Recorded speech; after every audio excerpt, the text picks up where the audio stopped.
Welcome to The Explainer. You know how we do it. We take these huge, complex stories and break them down. And today, we're diving into the house of Tarraqhavezz. Now, this is a family that's all about power, all about this legacy of fire. But, as we're about to see, that legacy is built on some pretty big secrets.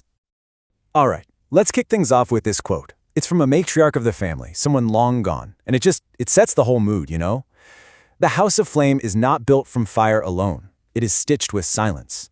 Right away, that tells you everything. This shiny, powerful exterior, yeah, it's hiding something way deeper, way more complicated. So first things first, let's get the lay of the land. The Tarraqhavezz family, they aren't just a family. Think of them more like an institution. They live in this massive estate on a cliffside, and their whole identity, their whole story, seems as permanent and solid as that rock. And their big thing? They believe they were forged from pure flame.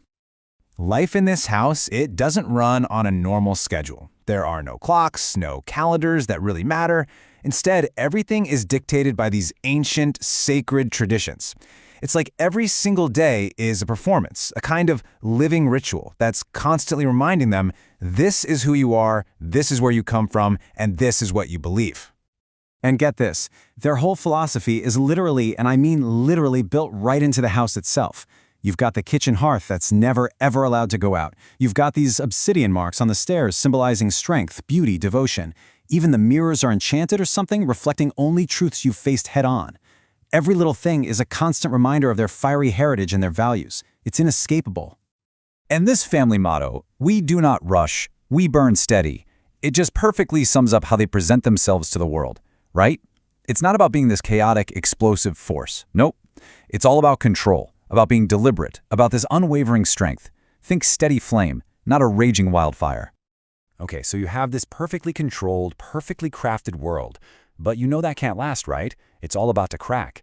And the thing that starts it all is the return of the eldest son, Tarraqhavezz. He's coming back from his temple rites, and his arrival, well, it's the catalyst that's going to change absolutely everything. And the change, it doesn't happen with some big explosion. It starts with a whisper. A soft knock. It's his sister, Pepi, and you get the feeling she knows exactly what she's doing, who hands him this sealed scroll. And you can just feel the tension, can't you? The quiet, the ancient seal. This is it. This is the first thread of their perfect tapestry getting pulled. So who's this letter from? Well, it's not just any old ancestor, it's from Tarraqhavezz. I mean, this is a legendary figure, the last high speaker of the house. Everyone thought her writings, her voice, were totally lost to history in some siege. So the fact that this letter even exists, it makes whatever's inside feel, well, almost mythical. It's huge. And here's the kicker. This isn't just a letter. It's basically a treasure map to a secret. It points to a truth that the house deliberately buried, a cover-up. So this isn't just challenging a little piece of their history, it's a direct attack on the very foundation of who they think they are. So with these absolutely explosive words in hand, Sora and Pepi don't waste a second. They go straight to the ancestral mural, which is like the physical story of their family painted on a wall, to find the lie that's been hiding there in plain sight. And what they find is, wow, it's not just some old document. It's a scroll, and it's sealed with a symbol that is totally forbidden. Flame and water, together. Now, for a family whose entire identity is built on the purity of their flame, this is basically heresy. It's unthinkable. And this is where the lie just completely unravels. Their greatest hero, this guy Tauru the Reforger, who supposedly wrote their sacred creed, turns out he wasn't a pure flame blood at all. Nope.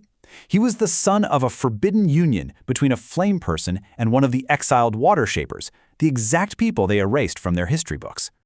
And Pepi just nails it with this line, we are not only Tarraqhavezz, we are also what they feared. I mean, can you imagine? Your whole identity isn't just a lie, it's a complete paradox. You have the blood of the very people your ancestors were afraid of, the people they tried to wipe from memory. You're not just flame, you're water too. Okay, so they're reeling from this massive, private discovery, but the story doesn't give them a second to breathe. It escalates. A major player arrives on the scene, someone with huge authority, and suddenly this personal secret is about to become a very public, very destined confrontation. And we're not talking about just any grandfather popping in for a visit. This is Grandfather Qhiyaara. He's the Flamekeeper, a living legend. He survived wars, buried sons. No one's even seen him in 5 years. So when he shows up, the entire house just stops. Everything pauses. You just know something massive is about to go down. And then, bam, the twist. This old man doesn't just know about the secret, he was its guardian the whole time. He reveals he's the one who hid the scroll. He didn't want the truth erased, he wanted it protected, waiting for a generation, for someone like them who is brave enough to actually look for it. And he doesn't pat them on the back and say it's okay. Nope, he lays down a challenge, a choice, and he frames it so perfectly. He asks, every generation must choose, keep the warmth or carry the flame. Which are you? Are you going to stay with the comfortable lie, the warmth, or are you going to pick up the true, powerful, and kind of dangerous flame of who you really are and carry it forward? Just when you think things can't get any more intense, they do. The grandfather reveals one last secret. Hidden inside his cane, his symbol of authority, is a forbidden prophecy. So this whole thing, finding the scroll, it wasn't an accident. It was destiny. And the really crucial part, this prophecy is all about Pepi. And this prophecy, it basically confirms everything they've been doing. It says their destiny isn't just to find the truth for themselves. No, their job is to bring it out into the open, to restore it. They are supposed to literally rewrite the family vow, not as one single flame, but as two lights braided together, flame and water, finally united. And the oracle gives them a direct command here. Don't water this down. Don't make it palatable for everyone else. Don't bow your head to fit into the old ways. It's an instruction to be disruptive, to refuse to compromise on this truth just to keep the peace. You don't ask for a seat at their table. And it all builds to this one final, powerful line. Become the hall. What does that mean? It means stop trying to fit into the old building. You are the new building. You become the new foundation. You build a new, truer legacy on top of the old lies. So that's where we leave them, with this huge question they have to answer. But really, it's a question for all of us, isn't it?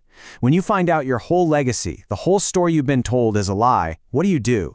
Do you try to patch up the old story? Or do you have the guts to become something new from the truth? What you choose to become? Well, that's up to you.